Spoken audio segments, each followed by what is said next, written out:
Resiliencia, una herramienta para superar adversidades. Podríamos definir la resiliencia como un conjunto de habilidades cognitivas y conductuales que permiten enfrentar y superar las dificultades.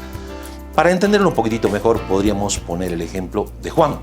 Juan es un niño que se crió en un pequeño pueblo en las afueras de Puebla, en la Sierra Poblana, podríamos decirlo de alguna manera. Desde muy chico tuvo que trabajar en las labores del campo. Era normal que se levantase a las 4 de la mañana y estuviese trabajando todo el día con su padre. Tiempo después, cuando empezó a concurrir a la escuela, se encontró con su primera sorpresa.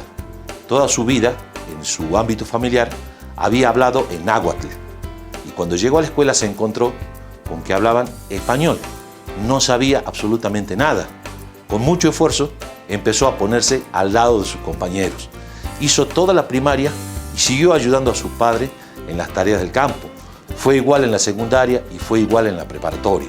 Un tiempo después, cuando quiso entrar a la universidad, se encontró con una nueva dificultad, y era que tenía que trasladarse a otro pueblo porque en el suyo no había universidad. En ese nuevo pueblo tuvo que conseguir trabajo, ya que sus padres no podían apoyarlo económicamente. Y así, mientras trabajaba, siguió con sus estudios en la universidad. Un tiempo después, con mucho esfuerzo y con mucho trabajo, logró graduarse en la universidad, recibirse. Y ahí empezaron otro tipo de desafíos. Un tiempo después, la universidad le pidió que hiciera un posgrado en una universidad norteamericana. Y ahí se encontró con una nueva dificultad. No sabía absolutamente nada de inglés. Y se hizo la pregunta, ¿vale la pena? Y la respuesta fue la misma que se había dado desde que era pequeño. Sí vale la pena. Empezó a estudiar inglés y un tiempo después terminó su maestría en la Universidad Americana. Cuando regresó, empezó a trabajar en la universidad. Pasado un tiempo, surgió una nueva posibilidad y esta vez fue que podría hacer una maestría en Francia. Y otra vez la misma pregunta. No sé absolutamente nada de francés, pero ¿valdrá la pena? Y otra vez la respuesta fue la misma. Sí vale la pena. Fue así que se puso a estudiar francés y un tiempo después ya estaba radicado en Francia realizando su doctorado. Ahí en Francia conoció a una chica que venía de Bielorrusia, de nombre Ivana, y que venía a estudiar el mismo doctorado que él. Empezaron a salir, se pusieron de novios y un tiempo después se casaron. Regresaron a México y tuvo que empezar a estudiar otro idioma, ya que para comunicarse con su esposa tuvo que aprender bielorruso. Otro desafío más en su vida. Y otra vez se hizo la misma pregunta, ¿vale la pena? Sí vale la pena. Hoy Juan continúa realizando las tareas en la universidad, pero de vez en cuando vuelve a su pueblo, a pesar de saber muchos idiomas, no se olvida que con sus padres debe comunicarse en náhuatl. Bueno, podríamos hacernos algunas preguntas con respecto a Juan, es decir, cómo a pesar de tener muchísimas dificultades económicas, pudo alcanzar logros tan altos. Y otros jóvenes con muchas más posibilidades económicas, que viven en grandes ciudades y tienen muy cerca la universidad, no lo logran. ¿Cómo es posible que ocurra esto? ¿Dependerá de la inteligencia? ¿Dependerá solo de la voluntad? ¿Será una serie de factores?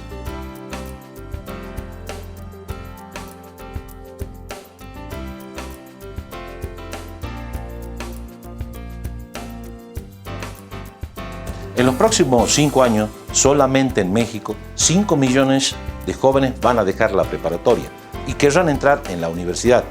El problema es que solamente el 20% de ellos podrá lograrlo.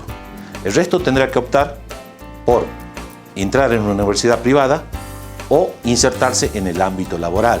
Esta problemática se expande a lo largo de toda Latinoamérica, en mayor proporción, por supuesto, en Brasil, con mayor cantidad de habitantes, y en menor proporción en el resto de los países de América.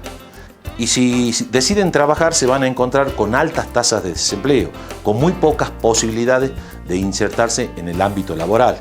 Entonces tendrán dos opciones: seguir luchando por el objetivo que se plantearon o buscar en el ámbito laboral aquellas posibilidades que no se le da en el ámbito universitario.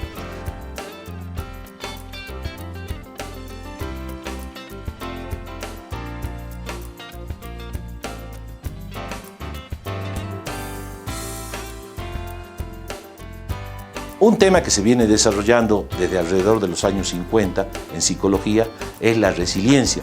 Y como dijimos al principio, es el conjunto de capacidades cognitivas y conductuales que tiene una persona para enfrentar y superar dificultades. Es decir, es el conjunto de capacidades de conducta y de conocimiento que tiene para enfrentar esos retos.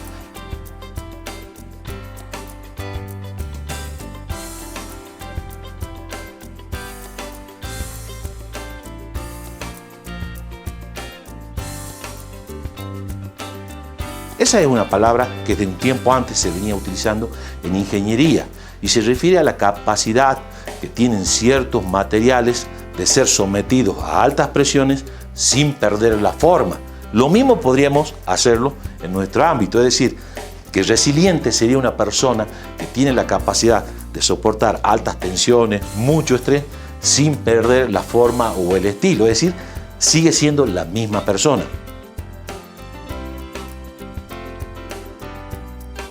Un ejemplo práctico que podemos poner es este objeto, por ejemplo.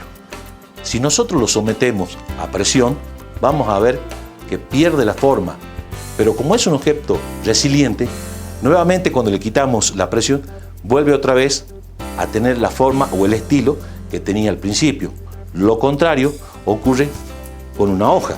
Si tomamos una hoja y la sometemos a alta presión, ¿qué es lo que ocurre? No vuelve a tomar la forma que tenía, es decir, que nos vamos a encontrar con un objeto que es resiliente y otro objeto que no es resiliente. Lo mismo ocurre en el ámbito del ser humano.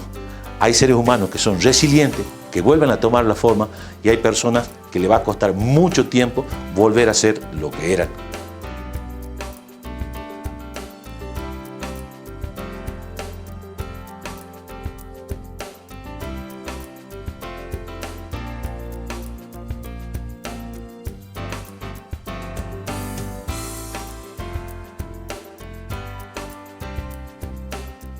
Ya que conocemos un poquitito más de resiliencia y lo llevamos al ámbito de los jóvenes, nos damos cuenta que aquellos que no puedan ingresar en la universidad y aquellos otros que no puedan insertarse rápidamente en el ámbito laboral y no tengan ese espíritu de lucha, esas ganas de salir adelante, se van a encontrar con un serio desafío.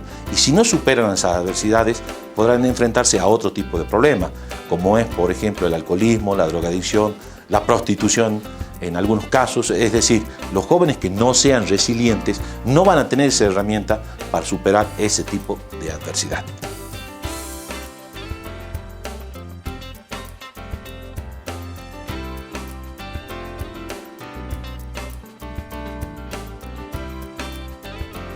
Las personas que no tienen tanto problema para superar las adversidades, podríamos decir que tienen tres características que las distinguen del resto. Una de esas características es que saben aceptar la realidad tal y como es, o sea que no construyen un mundo que no existe. Son personas que viven y aceptan toda la realidad que les toca vivir. Es decir, si tienen grandes problemas, los aceptan y luchan por salir adelante. Otra característica es que tienen una profunda creencia en la vida, es decir, aman la vida, disfrutan todo lo que les ocurre en la vida. Y por último, tienen una inquebrantable capacidad para mejorar, es decir, que siempre van por más. Quieren superarse, quieren llegar a su objetivo. Algunas habilidades que estas personas desarrollan podríamos enumerarlas. La número 1 sería que tienen una relación emocional estable con al menos uno de los padres u otra persona con la que hayan desarrollado un vínculo afectivo. Otra característica es que crecieron en un ambiente educativo abierto y contenedor, pero con límites claros.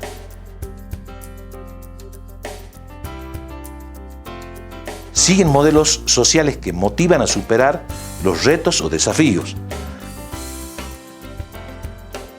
Tienen responsabilidades adecuadas a su edad. Han desarrollado su capacidad cognitiva, es decir, que pueden comprender las situaciones y resolver los problemas en base a separar las partes que lo componen. Tienen la capacidad de percibir las interacciones entre las partes de un todo. Tienen la capacidad de identificar modelos o conexiones entre situaciones que no están relacionadas en forma obvia. Otra habilidad es que cuentan con un nivel intelectual promedio o superior. Tienen un carácter que genera relaciones afectivas y constructivas. Tienen buena autoestima y han vivido situaciones que generaron confianza. Tienen una mirada positiva de los retos o desafíos y lo enfocan como situaciones superadoras. Estas son algunas de las habilidades que desarrollan las personas que tienen más resiliencia. Pero hay algunos individuos que se valen de otro tipo de habilidades para superar y alcanzar logros que para otros sería imposible. ¿Y desde cuándo una persona empieza a desarrollar la resiliencia? Podríamos decir desde que nace, pero hay algunas situaciones en que los padres no colaboramos mucho para que ellos vayan desarrollando esta capacidad. Por ejemplo, cuando son muy pequeños y nos señalan solamente y nosotros interpretamos que quiere agua, inmediatamente se la alcanzamos. No le damos la oportunidad que él vaya desarrollando un vocabulario más fluido. Cuando van creciendo y nosotros les resolvemos las tareas de la escuela, tampoco lo estamos ayudando mucho. Cuando nosotros intervenimos directamente en las peleas, ya sea con un compañerito o con algún hermano, y le resolvemos esa situación, tampoco ayudamos a que él vaya desarrollando la capacidad esta de ser resiliente.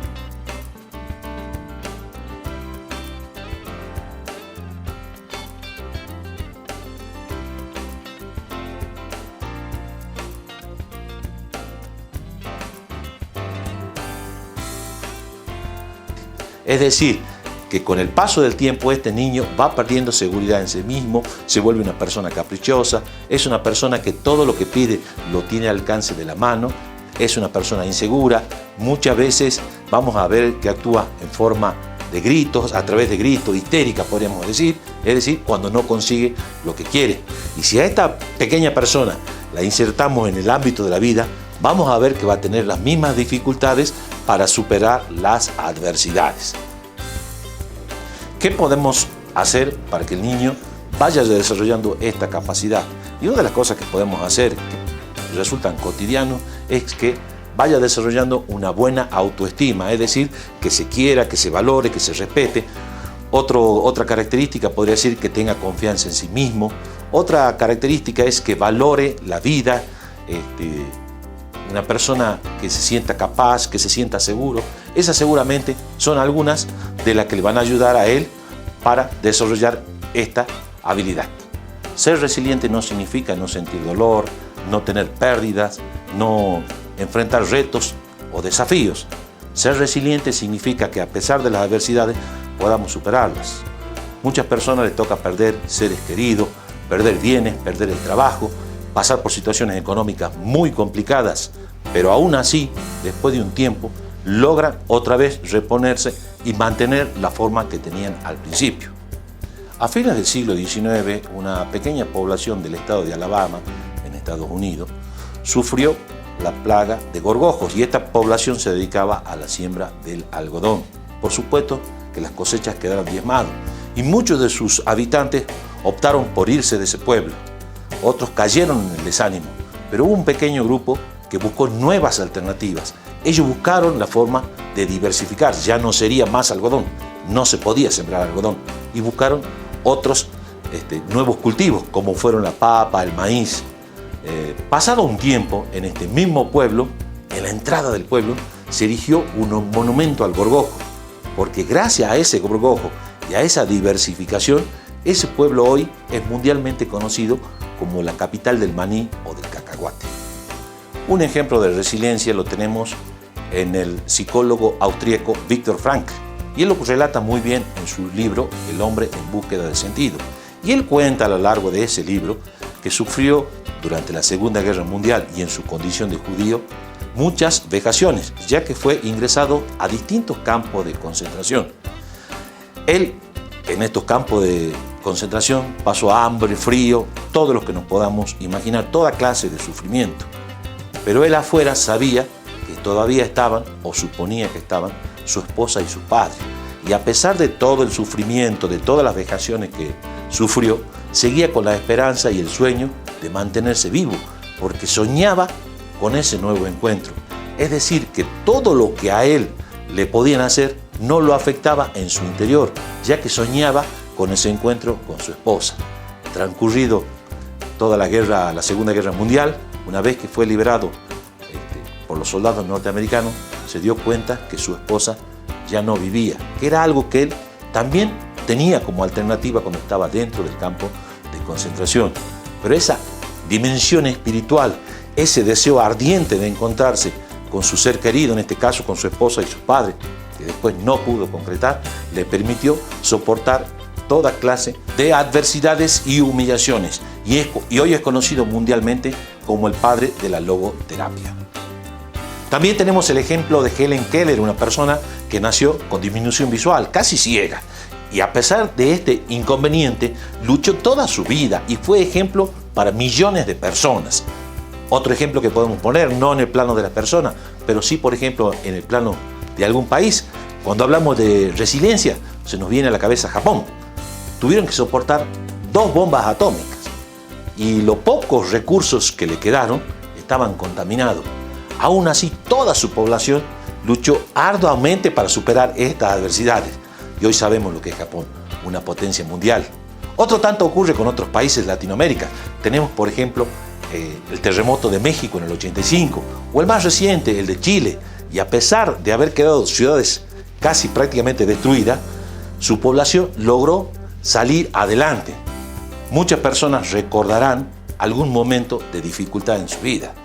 Y seguramente también recordarán que fue ese momento el que las cambió para siempre, que a partir de ahí se transformaron, que esa dificultad o ese problema solo sirvió para que emergiera una persona mucho más grande, mucho más poderosa. Esos son los efectos que causan a veces las dificultades en la persona, nos transforman en un ser superior. En los próximos años, nuestros niños y jóvenes se enfrentarán con grandes retos relacionados tanto con el ámbito de la universidad como en el ámbito laboral. Y en la medida en que nosotros hayamos capacitado y desarrollado esta habilidad en ellos, tendrán muchas más herramientas para superar esos desafíos que se les presentarán. Y nosotros como padres sentiremos el gran orgullo de una tarea bien realizada.